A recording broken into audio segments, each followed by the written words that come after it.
Hürmetli vatandaş, bugünkü leksiyalarımızı başlayımız. Leksiyada size gacırız, Washington'dan sözlüğümüz. Bugün çizlağa 2025 yıl 12. ayının 23. günü haftaga Seyşembe vatandaş. Bugün hesaplaganda 2021 yıldan hesaplaganda hesapta Uygurlar toğrusu maqullanğan kanunga prezident, sabıq prezident Joe Biden imza qoyğılı 4 yıl yoki 5 yıl oldu hesapta vatandaş. Biz bu günü hatırlayımız. Mesela 2021 yıl 12. ayının 23. günü Uygurlarını mecburi emgek silişinin aldığını iliş kanuna imza koygan idi. Bu münasebet endi bugünkü vaziyetimiz kelsek vatandaş. Az yakından bir Amerika Qo'shma Shtatlari Jungo'nun yoki Jungo'ga münasebetlik may parxotları. Birisini Venezuela ila dengizi atrafıda, yani birisini bugün Latin aytganda Panama atrafıda tushib qoldi degan so'z o'ttirg'i chiqdi. Hem o'sha xabar o'ttirg'i chiqish bilan hozir bugungi bir xabarda Jungo Kompartiya armiyasi yoki dengiz armiyasi Amerika Qo'shma Shtatlarining Tayvanga yollaydigan harbiy qurol-yarog'lari bosgan qochalagan parxotni yolda to'sib qoldi deydi bugungi xabarda vatandaş. Bular endi jiddiy xabarlar qatorida xabarlar. Masalan, Amerika Qo'shma Shtatlari Jungoni 180 ming barrel Xitoy tili ton demti 180 ming ton yoki barrel may qochilangan parxotni tutib qoldi. Bu qatim Panama tarafda Jungo javob qaytarib, Amerikaning Tayvanga setib bergan harbiy qurol-yarog'larni to'shib ketayotgan harbiy parxotini to'sib oldi. Tez xabarlar to'rbiti 12. ayının 23. günü YouTube. Anda yana bir xabar, endi nayte dağınıq katta xabar deymizde bunu. Yaponiya O'rta Osiyo bilan qo'l tutishib, Jungo va Rossiyaga qarshi 3 trilyon yen Yaponiya puli mablag' solib, kon mahsulotlari O'rta Osiyoda va energiya bilan ta'minlash liniyasi qurdi. Menshi axborot to'g'ri 12. ayının 23. günü. Bu da o katta xabar. Yaponiya 3 trilyon Yaponiya yeni O'rta Osiyoga mablag' qilib silib, kon mahsulotlari va energiya liniyasi qurdi. Bu intayin zo'r g'alaba vatandaş. Bu davlatlararo diplomatiya tarixidagi zo'r g'alaba. Hesaplamam bunu davamlı şundaq deb keldim. Hem Amerika Qo'shma Shtatlari Yaponiyaning g'alabasi O'rta Osiyo işin. Endi ondan başqa yana bir xabar, hozir Yaponiyaning 30 nafar yani vakillar ömrigining tarkibidagi 30 nafar parlament a'zosi, 2 nafar yuqori darajadagi parlament a'zosining vakilligi va yetakchiligi ostida Tayvanni ziyorat qildi. Bu endi vaziyat qaysi vaqt desa dil Tayvan masalasi bilan Yaponiya o'rtasida, Jungo o'rtasida, Jungolar Yaponiya o'rtasida ciddi münasebetler ciddilashayotgan bir vaqt to'g'ri keldi vatandoshim. 30 nafar vakil Yaponiya Tayvanni ziyorat qildi. Buning laychingda qarshi oldi ham Tayvan prezident mahkamasi qarshi oldi. Bu vakillar ömrügining boshlig'i Lin Mu apandi Yaponiya parlamentining nima dedi desiniz? Biz Tayvan bo'g'izida yoki Tayvanda bir ishning yuz berishiga qat'iy qarshi turamiz. Shundaqla Tayvanning hozirgi vaziyati oltini qurol kuchi bilan o'zgartirishga qat'iy qarshi turamiz. Hozir Jungo Kompartiyasining o'rnib keldi-ku. Urush, harbiy manevr, razvet va shundaqla Tayvanning ichki qismida parokandachiliklar ishlagandik. Del mushu vaqt yani Tayvan tarafdan kelayotgan ikki parcha xabar degan nima deyildi desiniz? Aralıkta 19. günü Tayvan'ın prezidenti Lei Ching-de Miami'ye Kaşimi harbiy bazasına Amerika Qo'shma Shtatlarini ziyorat qilgandan keyin Tayvanda Kuomintang partiyasi ham shundoqla Tayvanda bir qism Demokratiya taraqqiyot partiyasi, ya'ni Lei Ching-de hokimiyatining a'zolari bu Xitoyning kuch ko'rsatishimi qandaq Lei Ching-deni impeach yoki tanqid qilamiz, huquqdan elib tashlaymiz degandek qarshilik, noroziliklarni ko'tardi dedi. Bu balki Xitoy Kompartiyasining tashviqoti bo'lishi mumkin vatandosh. Tayvan xalqi ongsiz bo'lib bu darajaga yetmagandi deb o'ylaymiz vatandosh. Shunday o'ylaymiz. Vaziyatning berishi mana shundoq. Hozir endi Istiqlol TV'ning bir xabarida bugun Ozodlik armiya deydi 8-oyning 1-kuni deydi Qoqliq noyasida bir maktab qurgan ekan deydi. Bayroq chiqarish marosimida o'g'lini qo'yib turaylar. Hozir har bir Uyg'ur o'quvchining mag'ziga Xitoy bayrog'ini chaplab qo'yibdi. Hozirgacha Jungo mamlakatida hech qanday bir yerda Xitoy bayrog'i, Xitoyning bayrog'i, Xitoyning bola chaqa farzandlarining peshonasiga qizil bayroqdan belgisi qo'ygan emas vatandosh. Hozir Jungo Kompartiyasi Uyg'uristondan ko'mir to'shishni jiddiylashtiriyotidu, elektr kuchini elib ketishni jiddiylashtiriyotidu. Kon mahsulotlarini to'shishni jiddiylashtiriyotidu. Shundaqla assimilyatsiya qilishni ham jiddiylashtiriyotidu vatandosh. Shundaqla hozir Xitoyning diqqat qiladigan bir nuqtasi nim bo'lib qoldi?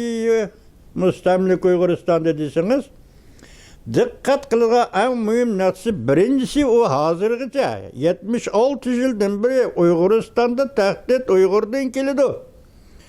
Uyg'uristonda tahdid Sovet sho'jinchilardan keladi. Mushuar bilan Uyg'urlarni bostirib keldi hozirgacha vatandosh. O ishlar tugadi 76 yil tugadi deyli. Yaqindan beri Xitoy nimadan qo'rqyapti? Birla Uyg'urlarni emas. Hozir yaqindan beri Xitoy Aşağı ko'chirib elib chiqqan, Uyg'uriston ko'chirib elib chiqqan Xitoy ko'chmanlardan qo'rqyapti vatandosh. Chunki sen hukumat ideologiyasining tashviqoting boshqa gap. Masalan, Uyg'urlar vatanparvarlik, qaysi vatan? Uyg'urning hozir vatani yo'q, bu vatanni tortib oldi, Xitoy tortib oldi, Xitoy mustamlika qilib oldi. Huquq nuqtai nazarda Uyg'urning vatani yo'q. Lekin jug'rofiy kenglik jihatda Uyg'urlar yashayotgan zamin bu Uyg'urning vatanidir. Albatta shunday bo'ladi. Albatta shunday bo'ladi. Shunga vatanparvarlik tarbiyasi Uyg'ur uchun kerak emas. Uyg'urning vatani bir faqat Uyg'uriston. Uyg'ur shu vatanni, Uyg'uristonni suydi, Uyg'uristonni ko'kartirdi, Uyg'uristonni yashaydi. Uyg'uristonda kun chiqadi, quyosh chiqadi, Uyg'uristonda kun patadi, quyosh patadi. Bepoyon kenglik. Bu vatan Uyg'urning vatani. Xitoy ahmoq bo'lma Xitoy. Bir nimaga aldirayotsan, hozir kelayotgan ishlardan aldirayotsan, shuni ko'rib olg'ili bo'ldim. Shuni sizib olg'ili bo'ldi, xolos, boshqa ish yo'q. Sening bu jiddiyliging, Jungo Kompartiyasining mustamlik Uyg'uristondagi jiddiyligi shu narsani isbotlab berdi-ki, o'zing bir nimaga aldirayotsan. Bu balki sening oldinga tizilgan vaqt jadvali. Bu belki senin aldığın qo'yilgan tartib jadvali. Bu belki Uyg'uristondan qachon chekinasan degan savolning jiddiylashib kelayotganligi mana shular. Mana shular Jungo Kompartiyasi endi ortiqcha bo'lib ketdi. Xitoyning o'zining mag'ziga qizil bayrog'ini chaplamaysan, apirib Uyg'ur farzandlarining peshonasiga chaplab qo'yganing balki hukmron millat. Ya senin hükmranlığın zo'ravonlik qilib o'tirib chiqqan hukmron millat. Buni herkes inkar qilolmaysan, ham xalqning ko'zida yeptanmaysan, yuptanmaysan. Bu ishni Xitoyning mustamlika hukmronlik zo'ravonlik bilan boshlangan. Axir yani zo'ravonlik bilan oxirlashadigan bir xil hukmronlikda. Milliy hukmronlik, ya'ni Xitoyning Uyg'ur hukmronlik qilishi deb ataladi bu. Hozir shuni ag'dirimiz deb Uyg'urlar kurash qilyapti. Shuning uchun kurash qilyapti. Dal shundaq paytda Uyg'ur vatandoshlar diqqat qilishi kerakki, har bir Uyg'ur Meyli o qaysi tabaqadan yasa, qaysi siyasi mezhepkezlikte buluştan qat'i nazar bir Uygur üstüde dikkat kılıdığan bir nokta vatandaş Uygur halkı İslam diniği işini dağan halk, İslam diniği beyat kılgan halk, dini akidi zahatta herkes kazzaplık ve sahtepezlikke, haram zadılık ve qariyüzlükke yol koymaydı o vatandaş. Ahlak, Uygur cemiyetinin ahlakı bunun yol koymaydı. Bulup mu? Muşulav için bulup atkan yalğançılık herkes yol koymaydı vatandaş. Yalğançılık herkes yol koymaydı. Yakında bir kurultayçılığa koyup olgan mezmun devlet rehberlerini hatırlaş. Qaysı devlet hatırı? Qaysı devletini hatırlaysan? Uygurların neziri ve ikbalı da ve onun eğini ve onun defteri de Uygurların tarihi de ve sevgisi ve hatırısı da fakat böyle devlet en ahırki. 3. Cumhuriyet yaki 2. Cumhuriyet bunun iki rehberi Cenab-ı Kaşgar'da kurulan devletinin rehberi Sabit Damıllı Hacı. Olcu tarafta kurulan devletinin rehberi Stalin Uygurlarını kozgu tanmay KGB adamı Elhan Türü'nü işletti ondan keyin Ahmetcan Kasimi. Ahmetcan Kasimi ise devlet rehberleri degen mavzunu koyup bu devlet kurgan Sabit Damıl Hacı ile Ahmetcan Kasimi'nin ismi yok. Sen bir kimlerini götürüp devlet rehberleri de cephede qaysı devletinin rehberi? Gomindan Xitayları kurup bergen ülkülük devletinin rehberi mi o? Ülkülük korçak hükümetinin rehberi. Eçiv etmemişsin, uçuk etmemişsin. Neymiş bu ki devlet rehberi diye isimini koyup aldın. Sebep neyme? Tapşırık nereden geldi? Sana uğurlaştırış nereden geldi? Hep manama yedi. Biz ola kızıkmayız. Sana koyduğun talebimiz biri yalgan söz değil mi? Çünkü hazır Uygur meselesi Amerika Koşmuş Ştatlarının aldığı bir mesele boğan iken, mesele bu hem Xitayning aldığı koygan mesele boğan iken, senin aklın bolsa hazır Amerika Koşmuş Ştatlarında taşqi siyaset şundak ciddi özgürüvatqanda, Amerika Koşmuş Ştatlarında içki siyaset ciddi özgürüvatqanda, köçmeliler meselesi, mesela immigration meselesi ciddi tertipke selinevatqanda, sen bu pan-Türk İslam'ı götürüp çıkıp devlet rehberleri degen gepni işletmese ne kalba? Baştan ahir kalba dep qarap geldim bu ben. Bu chet eldeki dava Uygur davası hazır yetiştirgen adam fakat 3 nefer. Ayal zatı 3 nefer kişi. Mesela Zümret Erkinay, mesela Rahime Mahmud, mesela Rahime Mahmud mesela yani kim o? Zübeyre Şemşedin. Bu şu 3 nefer. Bularning sözlüge sözleri, bularning qilgan işleri, bu şu 3 nefer Uygur davası vekillik qilib o'tirdi, menga o'tgan kishilar. Sen o'tgan yili 5-ayning 20 kuni atrofida men davlat majlisiga talab ehtiyojimizni, tariximizni va nima talablarimizni topshirdik dedik. Maxfiy topshirgan kelsa, bu Xitoyning skilatidan chiqqan maxfiyatli kulida mani bilib oldimi? Men shu vaqt dedim, chiroyli so'zlab mani oshkora qo'y. Ma xalqning oldiga oshkora qo'y, xalq ko'rsin, kuzatsin. Uningdan keyin andin sen ma bo'ladi, bo'lmaydi degan gap bilan davlat majlisiga yo'lla dedi. Sen unda qilmading. Maxfiy yo'llading. Nima deb yo'llading? O'zingga ayon. Dak Uyg'ur uni ko'gini yo'q. Bugun sen bu o'tirga chiqib, 3 apandini davlat rahbari deb ko'rsatmoqchi bo'lgan bo'lsang, men ular to'g'risi kim ekanligi tafsili so'zlamayman dedim tunugun. Chunki Uyg'ur jamiyati aslida uni buni isbot qilishning hozir vaqti emas dedim tunugun. Sen davlat rahbari deb asl davlat rahbari Ahmadjon bilan Sabit Damılning o'rniga shu vaqt qurilgan davlatga qarish turgan 3 odamni ko'tarib chiqqan nima sabab? Kayni qo'yib turibsa buni. Men sana shuni aytib qo'y, yuqorida 3 odamning ismini aytdim. Hozir sening aqling bo'lsa tarqilib ket. Üç adamını, üç ayal zatını Amerika'daki uyuşma, Amerika Uygur Cemiyeti'ne tapşırıp, sen tarqılıp ket, hiç kanda ehmiyetin yok, kurultayçılar. Kılıdığan işin yok hazır, hiç kanda işin yok. Tarqılıp ketsen buldu. İsandamaş kimin 24 yılın Notis Halkara Jurnaldaki ahvalın, İsandama bu yıl 4. ayının 8. günü Dilşat Reşit digininin kim ikelligini aşkarı boğunu, yani senin mavcut bop duruşunun Uygur için hiç kandak lazım yok. Kaysi yüzün bilen Uygur için mavcut bulup Uygur için dava kılıman davat kılığını bir huda bilidu. Onun kendi sırlarını Uygur için hiç kandak ornun, hiç kandak paydan, hiç kandak emeli hareketin yok. Sen bugün tuyuksuz hazır teyben boğazı buluvatkan 100 hat peytede, özgürüş peytede, üç efendi tarihteki gomindançılar. Gomindan Xitay perestlerinin ismini götürüp çıkıp devlet rehberleri de sen Uygur'unu ahmakkın mı Uygur milletine? Ulan da biz hayat, başka Uygurlar hayat, faaliyet kılıvat, yaşavatıdı Uygurlar. Ben dedim, ulanı toğul tarifini yüzümüzden nezirdi kim ikenligini.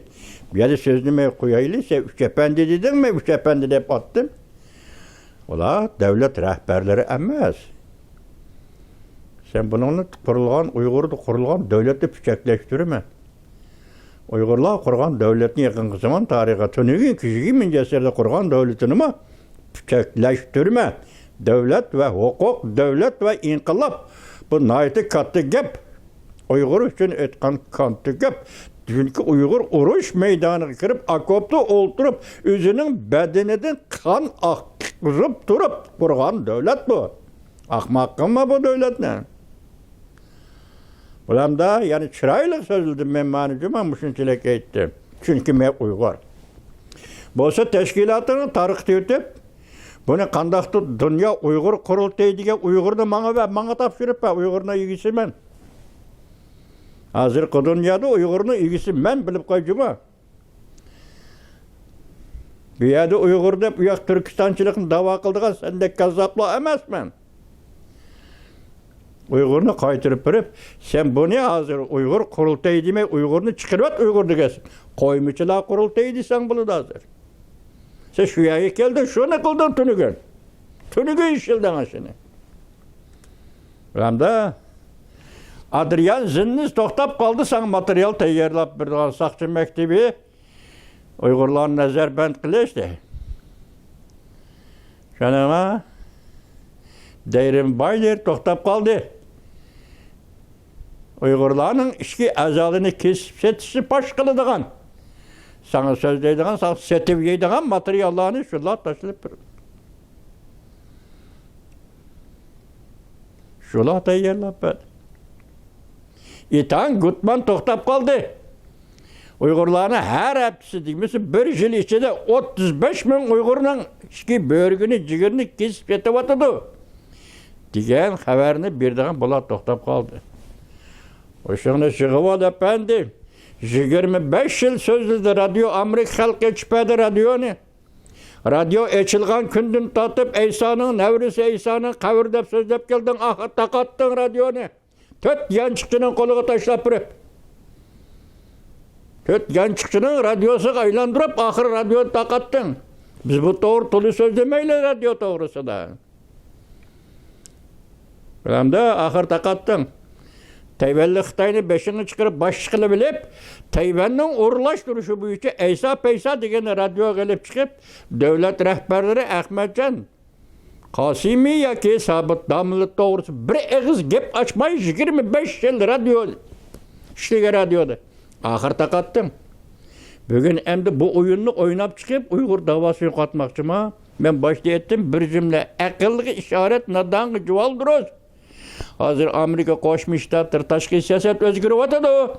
İşki siyaset özgürü vatıdı. Dedim konağını kısıval. Bilen de kurultayçı ben konağını kısıval. Mine sana etip koyduğunun benim şu an. Yetidi. Radyonu toxtatkının yetidi. Yani bana işini yetip aşıdı. Toxtap kal yayında.